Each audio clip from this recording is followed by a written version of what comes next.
Hello everyone, welcome to a brand new episode of Sports Inside with your host Alamdar Khan. And yes, as you know, we give you sports information from all across the globe. You guys can surely reach out to us on our social media handle, which is at the rate of Indus News Sports. That works both for Twitter and for Instagram. But anyways, we'll go to the headlines first. And yes, from the world of Kashmir Premier League, it's still underway, and on Monday, Mirpur Royals won against Overseas Warrior by 5 wickets, and Rawalakot Hawks routed Muzaffarabad Tigers by 1-1.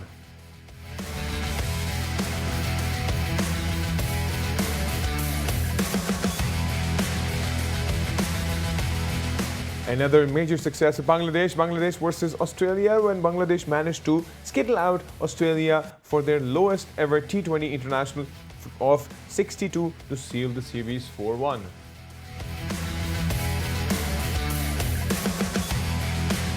And yes, talking about the NBA Summer League, yes, it has begun. Grizzlies win against Brooklyn Nets 91-84, while Bucks beat LA Clippers 81-78 in the Summer League 2021.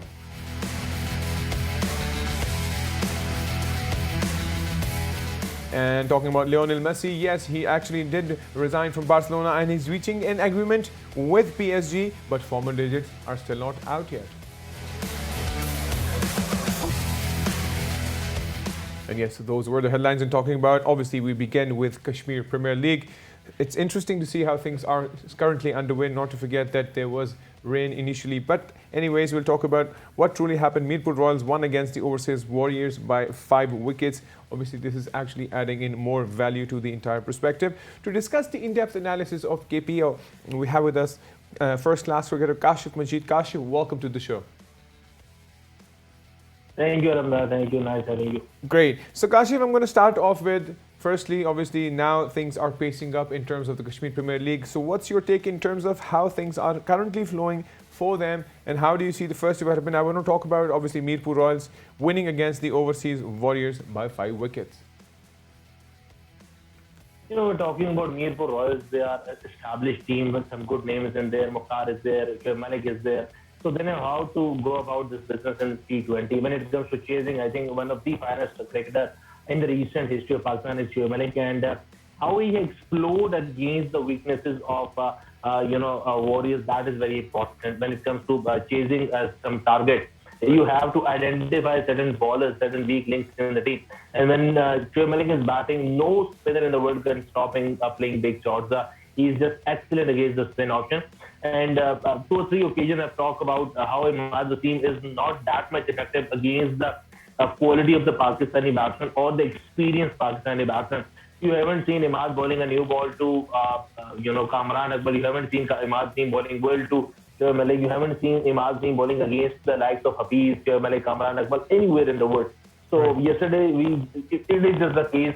He tried himself and Malik scored 19 runs off his 4 deliveries he faced. So this is where I think they are very good. And yes, Malik was quite right in his post-match ceremony that they were lacking in the bowling department. It's not easy to chase 200 every now and then. And they've been, they're not good in the bowling. But yesterday they come up with a plan, a set plan. They've asked one more bowler to be part of their lineup, and yes, they overcome the Overseas Warriors. Right. I would also want to talk about, because I've actually heard and talked a lot about Kamran Ghulam himself.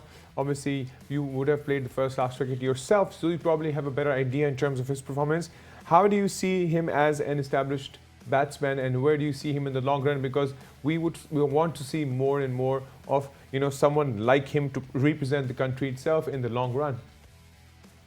When we talk about Kamran Ghulam, few years back, he was part of Islamabad region cricket team for the first class season, and he was potentially a left-arm spinner who can bat a bit, but he was worked hard on his batting skills, and now he's someone who is a good batsman who can bowl left-arm spin. But when we talk about Kamran Ghulam being used as a left-arm spinner, I think some of the coaches did not do justice with him. He's a good left-arm spinner and a quality batsman. We have seen him playing some exceptional innings when it comes to the first-class season or the domestic season in the recent past. He's been the top scorer in the in the last years of first-class season. So maybe Kamran Ghulam can be adjusted as an all-rounder, a left-arm spinner who can bat a bit, or a batsman who can bowl some of the left-arm spinners.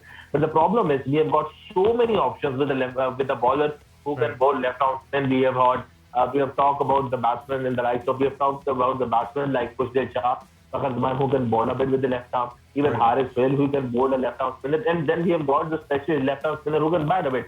Talking about Imaz Naeem, talking about Zafar Gohar, then Mohammad all of them are left arm spinners. So this is where Kamran Ghulam, has some issues maybe to be selected in the Pakistani lineup because already there are a line of left arm spinners who can bat a bit. Right.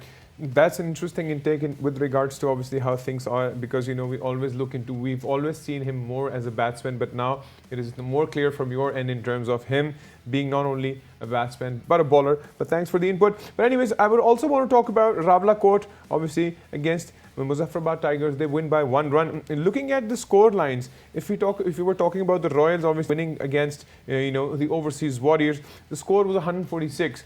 In this time, Shahid Afridi led Hawks scored 175. So how do you see the outfield and how do you see the overall perspective of the scoring lineup? Do you think it's a faster outfield or do you think it's a slower? Because I think anyone going up to 200 runs may turn out to be the solid team, if I'm not wrong. I think Muzaffarabad lost a lot with the bowling changes. Pease is a seasoned campaigner, but when it comes to the depth of their opponents, he just misunderstood them.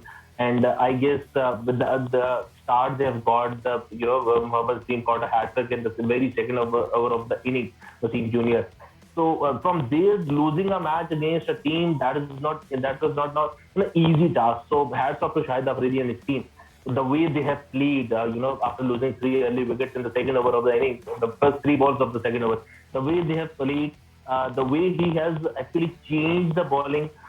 So hats off to Shahid Khan Afridi, and I guess Hussain Talat played very well, a good, solid and mature innings from Hussain Talat. This is where he has got the nerves to do something good because the stage was set for him to come have a little the time spent on the crease, nudges here and there, some singles, some twos, get your eye in, and then go for the big shots. And I guess this is where Hussain Talat was exceptional yesterday. Right, and talk obviously as you mentioned of Mohammad Naeem Jr. actually makes history obviously with the first hat trick, and I think a long way ahead in terms of him performing and try to give him the very best, because the whole idea of KPL is to bring out that talent on a bigger picture, and let's hope that someone with these talents can actually go out there in the long run to represent the country. When we talk about a fast bowling all-rounder, we always come up with the saying that Azhar Mahmood and Abdur Razzaq, they were like exceptions. Beg your pardon. When we talk about Azhar Mahmood, he got the average of 17 or 18 in one day. Right. And that is not exceptional. We know Azhar Mahmood because of his first 3 test innings, 3 centuries against the South African bowling lineup. This is where Azhar Mahmood has got the class, and he showed that class to the world. Rawalpindi, Durban, and I think third one is in Kingsmead, Durban, and third one maybe in South Africa somewhere. So this is where we know that Azhar Mahmood is capable of doing something extraordinary. Right. But when it comes to the one-day arena, he's more of a bowler who can bat a bit, and the average shows that thing. Important thing for us was we were consistent with Azhar Mahmood because he can deliver good with the ball. He has got the best figures of taking 6 wickets for something like 20-30 runs. Right. We are lacking that thing when it comes to the bowling all-rounders of current era.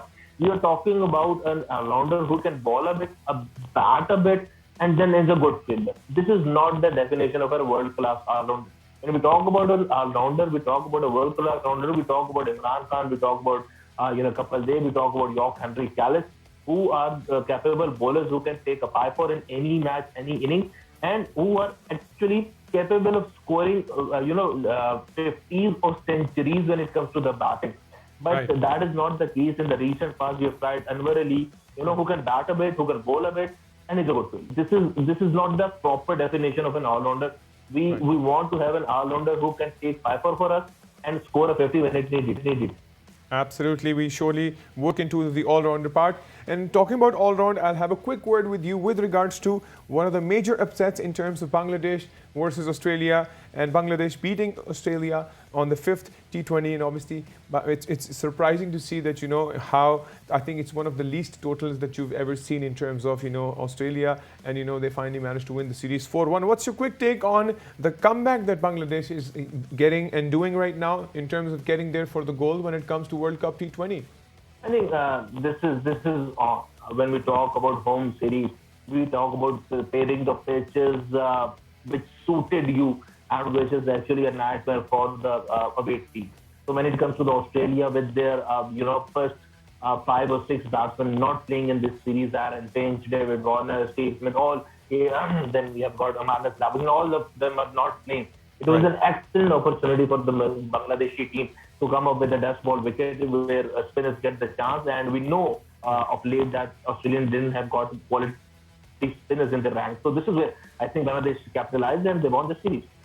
Yep, absolutely. Well, thank you so much, Kashif, for adding in the value with regards to how Bangladesh managed to get there. But I think their morale will definitely be higher. Thank you once again for being a part of the show. So obviously that was an in-depth analysis with regards to how Kashif Majid saw the whole perspective of cricket, not only KPL, but he also mentioned obviously at the end Bangladesh versus Australia. Not to forget that he mentioned that, a few players, key players of Australian cricket team were missing. But anyways, ultimately Bangladesh capped that and now have actually won the T20 series. But anyways, guys, we'll take a quick break. Once we get back from the break, there is more coming in from the world of sports. See you guys after the break.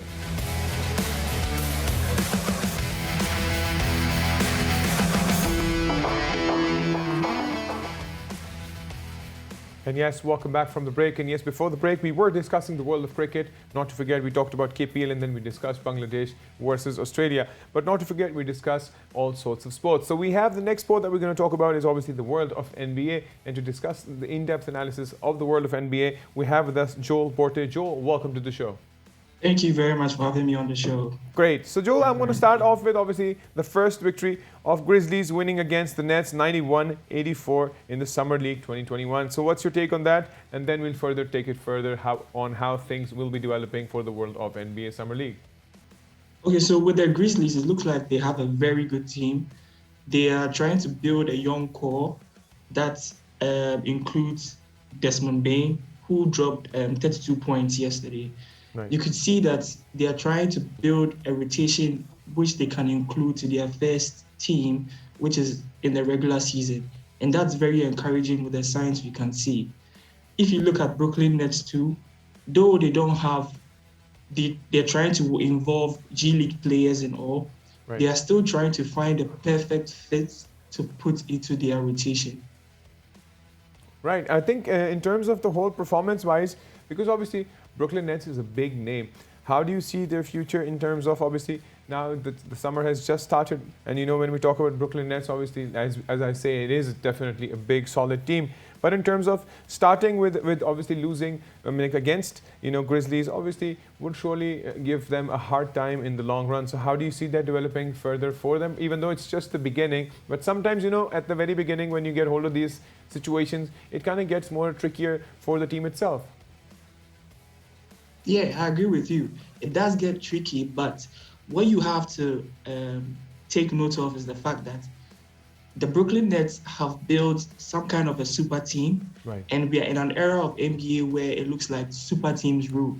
So you can see the Lakers having players like Russell Westbrook coming in, Right. Carmelo Anthony coming in. You can see Miami Heat also picking up Kyle Lowry and others. Now, Brooklyn Nets just need to find the perfect fit Right. into their rotation. So this summer league is where they are trying to find who they could add to their bench because they have a strong starting five. Right. So Brooklyn Nets can still make it in the long run, but I think we need to find the perfect fit into their rotation. Right, and I'm absolutely with you, because usually that is what I generally discuss with people when we're talking about teams like Brooklyn Nets, because when there's too much of star power, you need to have a perfect combination and a perfect blend to bring out the best. And I think that's exactly what happened in the Olympics. Initially when it all started, obviously Team USA was not at the very best, and I remember losing the preliminaries against France was a big question mark for Team USA. But in the long run, they gelled in the team in such a way that it brought in the gold for the US. Yeah, that's true. It's actually true. Even before the Olympics started, they lost to Nigeria and Right. they lost to Australia too. So you could see that they needed that chemistry to be able to play the way they play, the expressive basketball that they play. Right. Yes, they had a few struggles within the Olympics.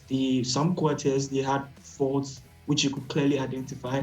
But with a good coach like Popovich, it was very easy to identify those faults and find places or players to fit those roles perfectly. So yes, I agree with you. Right.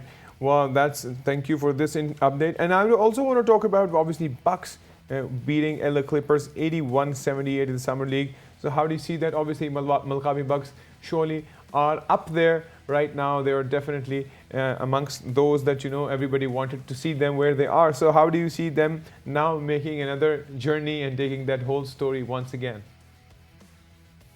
With the Milwaukee Bucks is a very interesting scenario because it was a similar way that they were able to pick up Giannis, who currently is their star man.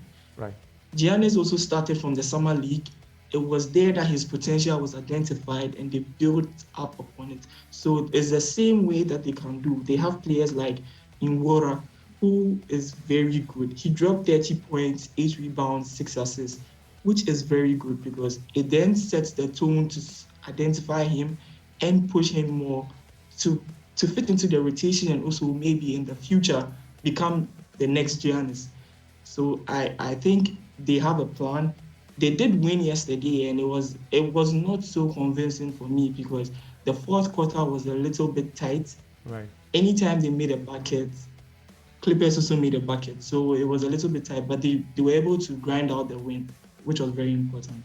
Right. And Joel, would you please add in more understanding to how Summer League actually takes them or the teams forward in the long run? Because you just mentioned that it's like you just mentioned Giannis. You said his journey also started from here. So how does this Summer League help the teams and the players evolve in the long run? So the Summer League, the main purpose is for the teams to be able to identify talents that they've picked up through the drafts, free agency, and also the G League, which is the league below them. Right. That way, the teams they are affiliated to join, they take all these players and then put them into one team and see how they fit, what role they are able to develop in. And then that way, they pick the good ones and fit them straight into the first team. So not the first 5, but the full team of rotated players.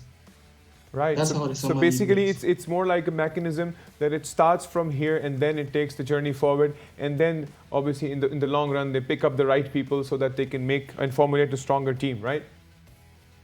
Yes, my brother, that's it. And that's surely an interesting take. And I would also want to learn a bit more, Joel, in terms of once the entire season actually begins, when we talk about the play-ons and the playoffs, how do they're like if you talk about Brooklyn Nets back then, how Kevin Durant and how Kyrie Irving were there, and they wanted the star power of the 3 people and James Harden. So how did it work? Because does it happen before or does it happen afterwards, after the entire season begins? Come again, I didn't hear. My question is, yes, my question is that once the season is on, that is the perfect point for teams to get people on board, or is this the right time for teams to formulate their teams in the long run? Yes.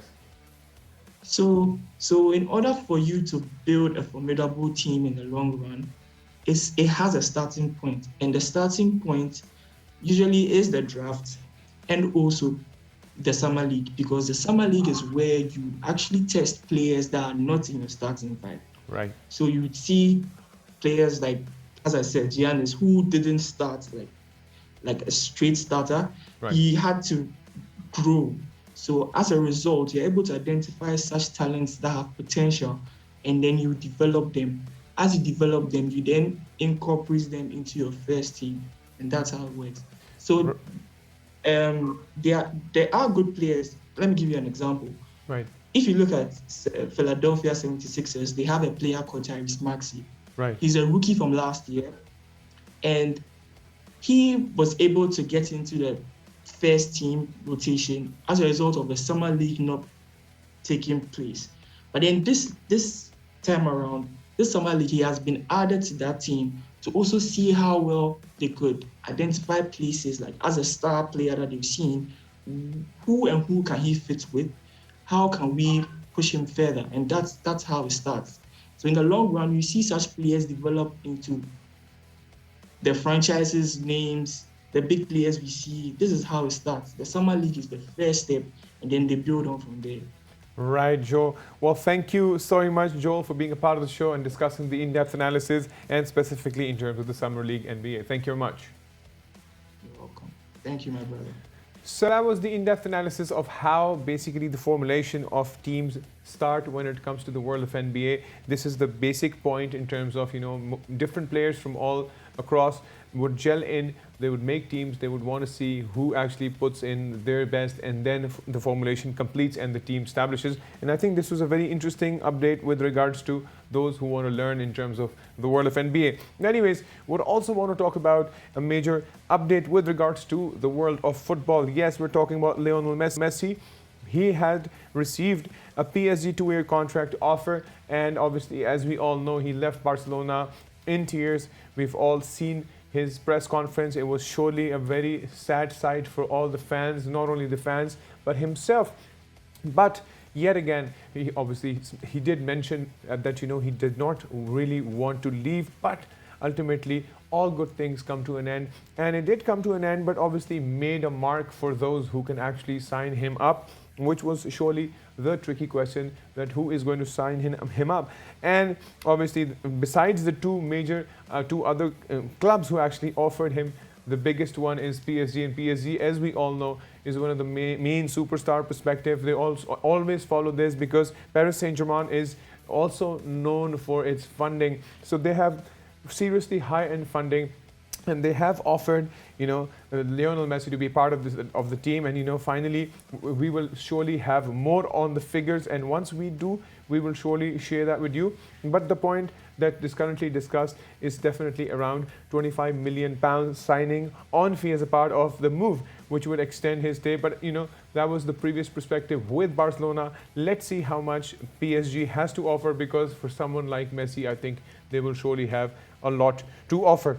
So this was pretty much it from the world of sports. You guys can surely reach out to us on our social media handle, which is @ Indus Sports. That works both for Twitter and for Instagram. Till then, take good care of yourselves, and bye-bye.